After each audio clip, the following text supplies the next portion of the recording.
Greetings and welcome to our daily walk through the scriptures for March the 3rd. Our readings for today are Numbers chapter 2 and 3, Mark chapter 11, 27 through 33, Mark 12, 1 through 17, Psalm 47, 1 through 9, and Proverbs chapter 10, verses 24 and 25. Now in Mark, like we talked about yesterday, Jesus has now made himself as public as he possibly can get. He has now ridden in on the colt into Jerusalem. Now prior to this, Jesus had been to Jerusalem, but it was in much more subtle and less public ways. A lot of Jesus' ministry prior to this was centered around the Sea of Galilee and crossing back and forth between the shores and those kind of things. And now here Jesus is in the center of Jewish culture. Jerusalem is it. And this is where the temple of God is. So from this point on, Jesus is going to be demonstrating and showing his authority and why he is able to say the things that he says. This also begins a period of testing, if you will. Testing between Jesus and the religious leaders. Now remember, the religious leaders, they already don't like Jesus. They don't like him at all because he is essentially challenged everything that they have established. He's fighting the man, if you will. Ironically enough, he is the man, but now he's fighting the little man, as in the ones who have tried to make new rules on his rules.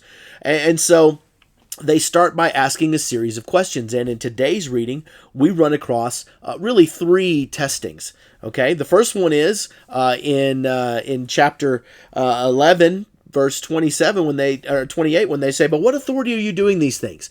And who gave you authority to do this?" Again, these guys are trying to trap Jesus, and Jesus says, "Okay, I will ask you a question, and if you can answer this, then I'll answer your question." John's baptism, was it from heaven or of human origin? And the Pharisees couldn't answer that question because they recognized that however they answered it, they were going to look bad. If they said it was of godly origin, they'll say, "Well, why didn't you believe it?" If they say it's from earthly origin, people believed that John the Baptist was a prophet. So, there was some big stuff. Okay, so then Jesus goes on to tell a parable. And it's a parable that is designed to really make the Pharisees and Sadducees pretty hacked off, because basically he's talking about them.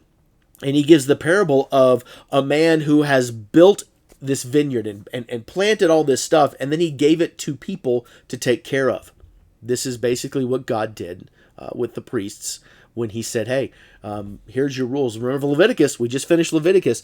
These were all the rules you were supposed to do. You were the caretakers of the vineyard, and they messed it up.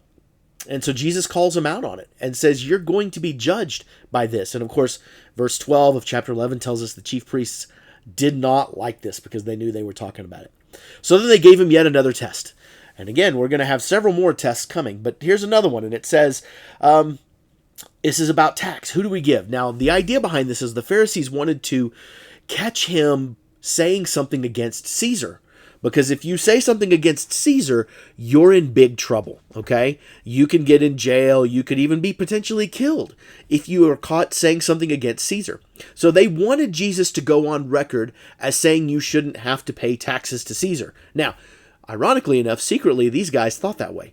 They felt this way. They didn't want to pay taxes to Caesar. They didn't like that Caesar was their boss. They hated it. They wanted this Messiah. They wanted someone to come deliver them, yet they did not like the deliverer that was sent to them. So they asked him this question and saying, should we pay taxes or not? And of course, Jesus once again gives the answer that only Jesus can when he says, well, give unto God what is God's and give unto Caesar what is Caesar.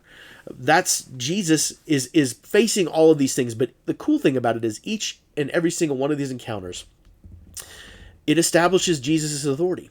It establishes, they ask, on whose authority are you teaching these things?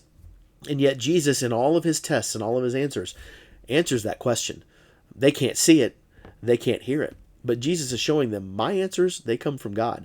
My answers defy your logic, defy your reasoning, defy anything that you can imagine, because my logic, my reasoning, well, it's from God. So that's kind of it for now, and we'll look at some more testings in the coming days. See you next time.